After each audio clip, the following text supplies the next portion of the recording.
دنیا یہ نہیں چاہے گی کہ ایک جوہری طاقت ڈیفالٹ کرے، لیکن مولانا فضل الرحمان صاحب جو ہیں ان کا کچھ الگ ہی تجزیہ ہے، وہ اپنا ہی منجن بیچ رہے ہیں۔ لیکن بہرحال علی محمد خان صاحب کیا کہیے گا؟ بہت شکریہ بر صاحب، اللہم صلی وسلم مبارک علی سیدنا محمد۔ لیکن ڈاکٹر صاحب یہاں پہ بیٹھے ہیں، اکانومی کو ہم سے بہت بہتر سمجھتے ہیں، لیکن کچھ چیزیں جو پارلیمنٹ میں 8-9 سال میرے گزرے ہیں اور جو کچھ چیزیں میرے سامنے ہوئی، خاص کر جب اپنی حکومت میں تھے، کیبنٹ میں ساری ڈسکشنز ہوتی تھی اور سب کچھ جو ایفرٹ عمران خان صاحب نے کی، اسد عمر صاحب نے شروع میں کی، اس کے بعد حفیظ شیخ صاحب کا بھی ذکر کرنا ضروری ہے، انہوں نے بھی بہترین کوشش کی، اور پھر جو شوکت ترین صاحب ہیں، سب نے اپنی ایفرٹس کی۔ ایک تو میں ایک بات واضح کر دوں، یہ سیاستدانوں کو یہ بچپنا چھوڑنا ہوگا، ہم میں سے کوئی ملک دشمن نہیں ہے، ٹھیک ہے؟ نہ عمران خان صاحب، نہ نواز شریف صاحب، نہ زرداری صاحب، نہ مولانا، نہ کوئی۔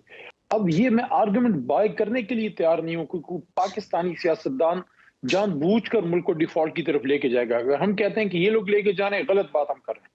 اگر وہ لوگ کہہ رہے ہیں کہ ہم نے کر دیا ہم کریں گے، یہ بھی غلط ہے۔ ہمیں کوئی ملک دشمن یا جو ہے غدار نہیں ہے، لیکن بات ہوتی ہے پرفارمنس کی اور کمپیٹنس کی، اتنی سی بات ہے۔ دیکھیں، یہ اگر مولانا صاحب یا رانا صاحب کہتے ہیں، دونوں مطلب انہوں نے زندگی میں کون سا کوئی چیز صحیح کی ہے؟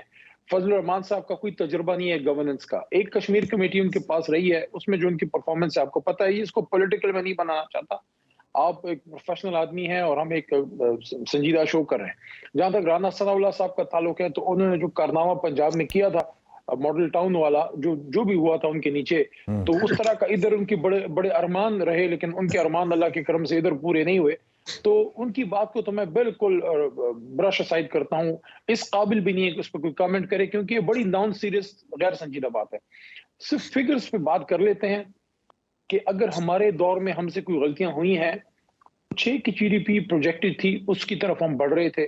خاص کر اس بات کا ذکر نہ کرنا بہت بڑی زیادتی ہوگی کہ 100 سال میں ایک بہت بڑا ایک کرائسس پوری دنیا میں آتا ہے، یہ ہماری ہیومن ہسٹری ہے، اور اس 100 سالوں میں شاید یہ corona COVID-19 was probably one of the biggest, اور اس میں کیا یہ اچنبے کی بات نہیں ہے کہ بڑے بڑے معاشی انجنز جو ہے وہ نیگیٹو میں چلے گئے یا کلوز ڈاؤن ہو گئے، یا انہوں نے خود اس کو کلوزنگ ڈاؤن کی طرف لے کے گئے۔ دیکھیں، جرمنی، جاپان وغیرہ جتنے ہیں، بڑی بڑی اکانومیز ہیں، ایک ایسٹ کی ہے، دوسری ویسٹ کی ہے، امریکہ تو ظاہر ہے دنیاوی ایک بہت بڑی طاقت ہے ہی، لیکن ان تمام طاقتیں یہ ہمارے پڑوس میں بھی بہت بڑے بڑے ممالک نیگیٹو جی ڈی پی یا زیرو کے نیچے گئے یا 1 پہ آ گئے۔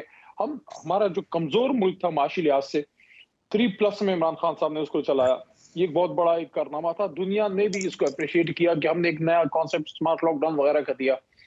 جو اس 7 مہینے میں ہوا ہے، سب سے بالا تر ہے کہ جو 51% کی آپ کی فارن ایکسچینج ریزرو جو گر گئی ہیں، اور یہ ابھی تو خیر ڈاکٹر صاحب نے بڑی فگر دی ہے، لیکن میں صرف جو نومبر 2022 تک کی ہے کہ 7.9 بلین ڈالرز پہ ہم گر گئے ہیں 16.2 سے، تو یہ بڑی ہی خطرناک بات ہے کہ اس میں آپ یہ بھی دیکھ لیں کہ ہمارے دوست ممالک کا بھی اس میں زر مبادلہ ہمارے پاس ان کی مدد موجود ہے، خود وہ نہیں ہم سے لیں گے، لیکن اگر لے لیتے ہیں تو آپ تو بالکل کوڑیوں پہ آ جائیں گے۔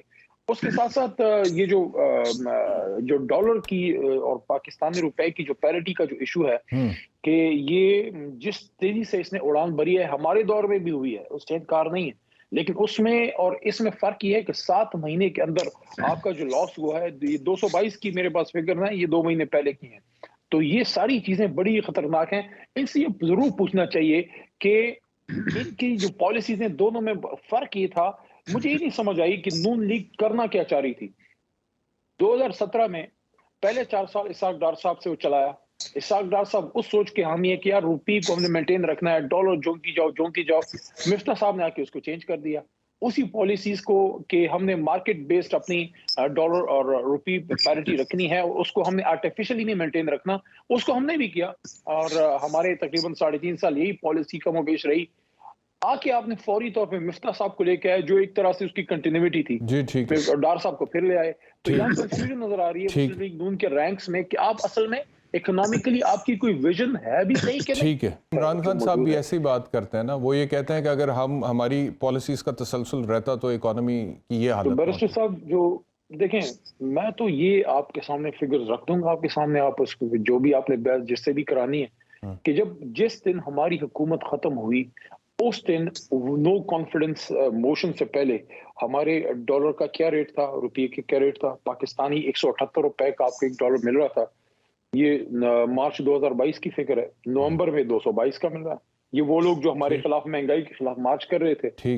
اب اگر 3 گنا مہنگائی بڑھ گئی ہے اور اس سے 2 گنا کم تھی, 3 گنا بڑھ گئی ہے مارچ میں, آپ کی قیمتیں دیکھ رہے ہیں, اور ابھی حال میں انہوں نے جو ہے بڑھایا ہے, جو مشینری کی امپورٹس ہے اس میں 48% کی ڈیکریز ہوئی ہے. مشینری گوڈز کی ڈیکریز کا مطلب کیا ہے؟ اس کا مطلب یہ ہے کہ آپ کی ملکی فیکٹریاں بند ہونے کی طرف جا رہی ہیں, آپ کا مزدور جو ہے وہ بے روزگار ہو رہا ہے.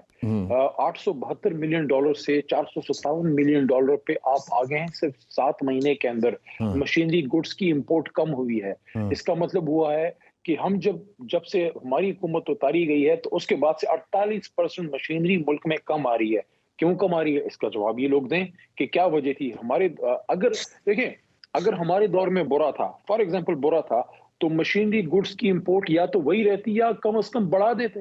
بڑھنی چاہیے تھی نا. مزید کم ہونے کا مطلب کیا ہے؟ مطلب یہ ہے کہ آپ کو ضرورت نہیں ہو رہی. ٹھیک ہو گیا, بالکل, آپ کی فیکٹری بند ہو رہی ہے, میں سمجھ گیا. اگر اب آپ اجازت دیں تو ذرا پالیٹکس پہ ایک دو سوال پوچھ لوں میں آپ سے. پالیٹکس پہ یہ آج جو فیصلہ آیا ہے, ایڈیشنل سیشنز جج اسلام آباد کے ہیں, انہوں نے کہا جی کہ انہوں نے ایڈمٹ کر لیا for regular hearing and trial Toshakhana کے حوالے سے فوجداری مقدمہ الیکشن کمیشن آف پاکستان نے جو ریفرنس بنا کر بھیجا تھا. اب ظاہر ہے عمران خان صاحب اس کو ظاہری بات ہے انہیں جانا تو پڑے گا, وکیل وہاں پہ کریں گے, لیکن وہ کہتے ہیں جی کہ ڈیکلیریشن آف ایسٹس میں جو توشہ خانہ سے ملنے والے تحائف تھے اس کا ذکر نہیں کیا. تو اس پر ذرا پلیز اپنا موقف دے دیں.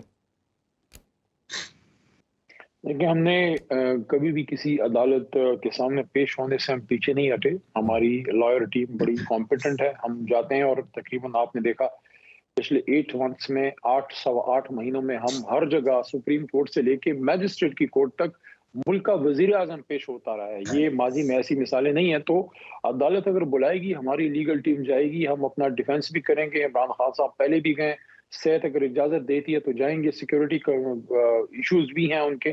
یہ ساری چیزیں مد نظر رکھ کے ظاہر ہے عدالت بھی ان چیزوں پہ ضرور نظر رکھ رہی ہوگی. ہم ان کا وہ پورا احترام کریں گے, اپنا ڈیفنس بھی رکھیں گے. لیکن ایک چیز اور بھی کہ ان فیصلوں کو ہم بڑی عدالتوں میں چیلنج بھی کریں گے. اور ایک باعث ہے, بصد احترام جو الیکشن کمیشن کا ایک باعث نظر آ رہا ہے, جو کھلا باعث خان صاحب کے خلاف اور تحریک انصاف کے خلاف نظر آ رہا ہے. کیونکہ وہ کہتے ہیں نا کہ justice you yourself are a liar, that justice must not only be done but it must be seen to be done. تو لگ رہا ہے کہ ایک آدمی کو کارنر کیا جا رہا ہے, اس کو گولیاں بھی جو ہے وہ لگی ہیں, وہ زخمی بھی ہے, اس کی حکومت بھی ریجیم چینج ہوئی ہے. اس کا سول, اس کا گناہ یہی تھا کہ وہ اسٹینڈ لے رہا تھا, وہ کھڑا ہو رہا تھا اس برباد ملک میں جس کو غلام در غلام بنایا گیا, معیشت میں, نظام میں. اب ایک اور سوال ہے, ایک اور چیز بھی تھوڑا سا سبجیکٹو میں بات کر لیتا ہوں, سبسٹینسو, کہ یہ آپ نے جو توشہ خانہ پہ بات کی ہے. دیکھیں, انہوں نے جو تھا وہ جو گھڑی تھی اس کو لا کے مطابق لیا.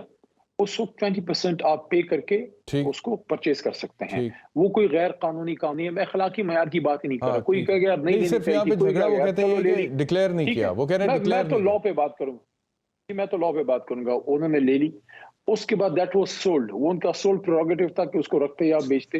بیچا اس کو, ان کے جتنی ویلتھ سٹیٹمنٹس تھی اس میں, اور اس کا جو اس سے انکم آئی اس کو سارا ڈکلیئر کیا گیا. جب دیکھیں, آپ کو بھی اس کا پتا ہوگا انکم کو ڈکلیئر کیا گیا, آپ یہ کہہ رہے ہیں. ٹھیک ہے سر, تھوڑا سا میں عرض کر لوں. ایسے ڈکلیریشنز آپ سال کے اینڈ میں ایک دیتے ہیں, سپٹمبر میں شاید وہ آتا ہے. تو جب تک وہ اس کو خرید کے بیچ چکے تھے, وہ تو منی میں ٹرانسفر ہو گیا تھا, تو آپ نے اس کو منی میں شو کر دیا. اب اگر آپ کے پاس اس وقت وہ گھڑی فزیکلی نہیں ہے, اس کو آپ بیچ چکے ہیں, تو اس کی منی کو اگر ویلتھ میں آپ شو کر دیا تو مطلب ہے آپ نے اس کو چھپایا نہیں, آپ نے اس کو بتا دیا. ہاں, اگر تو جب آپ کی ایسٹ ڈکلیریشنز جمع کرتے ہیں بیرسٹر صاحب, ان دنوں میں گھڑی بھی بیچی نہیں ہوئی تھی تو ٹھیک ہو گیا. جی بالکل ٹھیک ہے. آپ کا موقف اس حوالے سے آ گیا, اور مجھے یقین ہے کہ اس میں بڑا تفصیلی موقف عمران خان صاحب کی لیگل ٹیم کی طرف سے جمع کروایا جائے گا کورٹ میں.